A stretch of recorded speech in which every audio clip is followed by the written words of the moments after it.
கன்றே, அம்மா கொஞ்சம் காட்டுக்கு போய் மேய்ட்டு வரேன் கண்ணு. அம்மா எனக்கு கொஞ்சம் களைப்பா இருக்கு. பயப்படாத கண்ணு, சீக்கிரம் திரும்பி வருவேன். புண்ணியகோடி என்ற நல்ல பசு தன் கன்றை வீட்டில் விட்டுவிட்டு மேய்ச்சலுக்காக காட்டுக்கு சென்றது.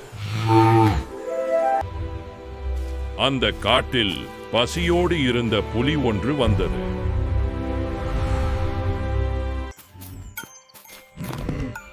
இன்று என் பசி உன்னால் தான் தீரப்போகிறது. தன் கன்றுக்காக புலியிடம் வேண்டி கேட்டது. என் கன்றுக்கு காய்ச்சல் இருக்கிறது, நான் பால் கொடுத்துவிட்டு திரும்பி வருகிறேன். நீ திரும்பி வரவில்லை என்றால் உனக்கு நரகம்தான். நான் சொன்னதை கண்டிப்பா காப்பேன்.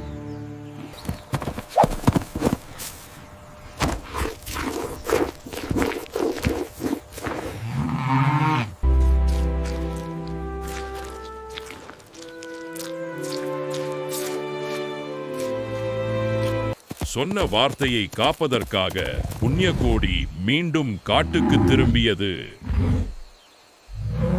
உன்னை போன்ற நேர்மையானவளை நான் பார்த்ததே இல்லை. புண்ணியகோடியின் நேர்மையை பார்த்த புலி மனம் மாறியது. இனிமேல் நான் உனக்கு காவலன். குழந்தைகளே, நேர்மை இருந்தால் உலகமே நம்ம பக்கம் நிற்கும்.